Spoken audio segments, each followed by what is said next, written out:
RCR, la red que comunica y une al Perú.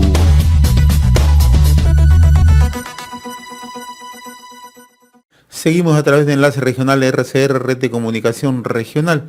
Estamos transmitiendo en nuestra central informativa, plataforma principal. Estamos ubicados en Lima, ciudad capital de la República. Nuestro agradecimiento a las estaciones de radio que nos permiten ingresar a distintos puntos del territorio nacional. También usted nos puede seguir a través de nuestro canal YouTube, rcrperú.com, ¿no? Bien, a esta hora es grato saludar al ingeniero Fernando Sillones. En su momento ha sido gobernador regional en Ica y le agradecemos la amabilidad que siempre tiene con RCR, Red de Comunicación Regional. Ingeniero Sillones, qué gusto de saludarlo, muy amable. José, muy buenos días. Efectivamente es un placer conversar con los oyentes de RCR y con usted en particular. A la orden. En primer lugar, antes de hablar de diversos temas de actualidad, nos gustaría conocer cómo está marchando su inscripción de su candidatura, porque hasta donde teníamos conocimiento, usted había presentado una medida cautelar ante el Poder Judicial, ¿no? Luego que el Jurado Nacional había desestimado su inscripción, ¿no? Es correcto, ¿no? El Jurado Nacional de Elecciones, previamente el Jurado Especial Electoral, en mi opinión, de manera absolutamente absurda, ¿no? Absurda, ha desestimado la candidatura, no solo mía, sino de toda la lista, y el partido ha presentado un recurso amparo, más que una medida cautelar, un recurso amparo, acompañado de una cautelar, y estamos a la espera del pronunciamiento del Poder Judicial, ¿no? ¿Y esto qué tiempo toma? Porque los plazos ya en realidad... Lo que los jueces determinen. Efectivamente somos conscientes de que podría salir en estos días o incluso después de las elecciones. Pero esto denota pues que el espíritu de la ley electoral en el Perú está siendo pisoteada por las propias autoridades, ¿no? Es falso aquello que dice en la Constitución que todo peruano puede elegir o ser elegido. Eso no es así, ¿no? Hay muchos peruanos que pueden cometer errores absolutamente irrelevantes y sin ninguna mala intención, como dejar de consignar un vehículo que ha sido robado hace varios años, como fue el caso del señor Isaac Humala, ¿no? O porque firma el personero alterno en vez del titular, como es el caso nuestro, y por esos detalles irrelevantes, muchos peruanos son retirados de las candidaturas, ¿no? Y sin embargo, otros que cometen faltas mucho más evidentes y relevantes, sí van rumbo a la candidatura, ¿no? Me refiero al señor Vizcarra, por ejemplo, que no renunció 6 meses antes de la fecha que se propuso, y es así, desde el punto del espíritu de la ley tiene relevancia, porque el espíritu es que nadie debe aprovecharse de su cargo político para hacer campaña, ¿no? Y quién más poderoso políticamente que un presidente de la República. En fin, para unos hay mucho rigor y para otros hay mano blanda, ¿no? Vayamos a temas de actualidad, ingeniero Sinón. ¿Cómo analiza todo este escándalo a raíz que se ha revelado que funcionarios del Estado, incluyendo exministros y otros personajes, se han favorecido con la aplicación de vacunas extra de cortesía contra el COVID-19? ¿Cuál es su opinión? ¿Cómo está analizando estos hechos, ingeniero Sinón? Mire, José, no quiero ser aguafiestas, ¿ya? Pero con usted hemos conversado cuando yo era gobernador regional. Así es la situación en la salud pública. Esto no es anormal, ¿no? En Ica yo conocí al monstruo por dentro. Y en Ica, por ejemplo, se esconden camas hospitalarias para después ser vendidas, entre comillas, al mejor postor, ¿no? En Ica, directores compraban medicamentos vencidos, ¿no? Solo para recibir una coima de parte del proveedor y, por supuesto, desechar esas medicamentos, ¿no? En Ica y en el Perú y en Lima, en Arequipa, en Apurímac, en todo el Perú, hay malos médicos que malogran adrede los equipos hospitalarios para poder derivar a sus pacientes a sus clínicas privadas. Todo eso existe en la salud pública. A mí no me sorprende para nada lo que ha pasado con las vacunas. Así funciona. Esconden medicamentos, esconden camas, esconden equipos para lucrar indebidamente, ¿no? Pero en el caso de lo que se ha revelado, ¿no? De por medio está la vida de muchos peruanos, ¿no? Y eso es lo más lamentable. Así ¿no? es. A lo que voy es que todos los días se pone en riesgo la vida de muchos peruanos. Repito, cuando un mal médico esconde una cama hospitalaria, a ese pobre paciente lo está condenando a sentarse en una silla y seguramente a afectar su salud, ¿no? Un médico que abandona el hospital en horario de trabajo expone a la muerte, ¿no? A un sinnúmero de pacientes pobres que están haciendo cola fuera del hospital.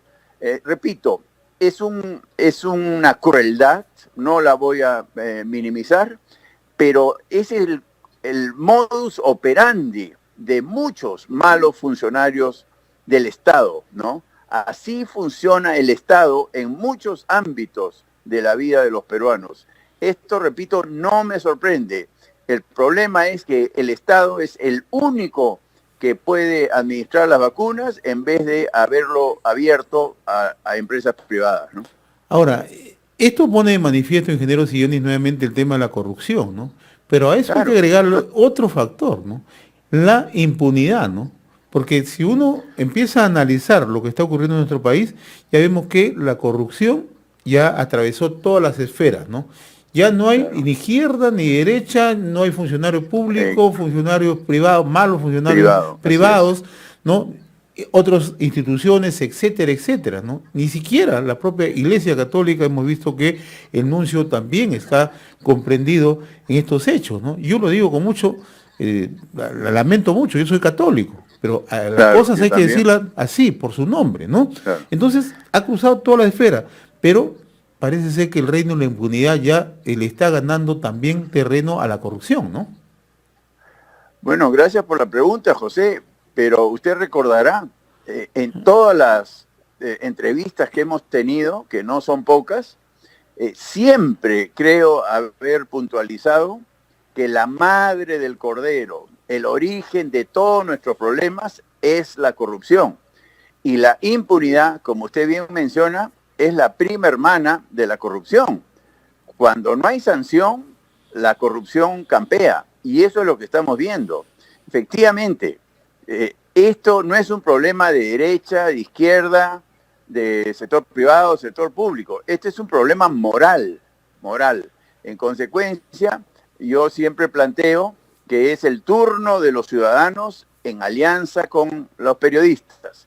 Y ahora, como ven, es la ciudadanía aliada con la prensa la que está desenmascarando este escándalo. El Estado por sí solo jamás hubiera detectado esta crueldad, ¿no? De apropiarse indebidamente de vacunas que mucho más la merecían los enfermeros y los médicos que están en la primera línea de atención, o los policías, en fin, ¿no? Otras personas no las que han recibido la vacuna. Vayamos ahora al tema relacionado, ingeniero Sillonis, a cómo se está enfocando el tema de la pandemia, ¿no? O cómo está actuando el gobierno frente a la pandemia. Son 32 provincias en varias regiones del país las que han sido impuestas una cuarentena focalizada. Sin embargo, esto es solamente en el papel, ¿no? Cuarentena no hay, ¿no?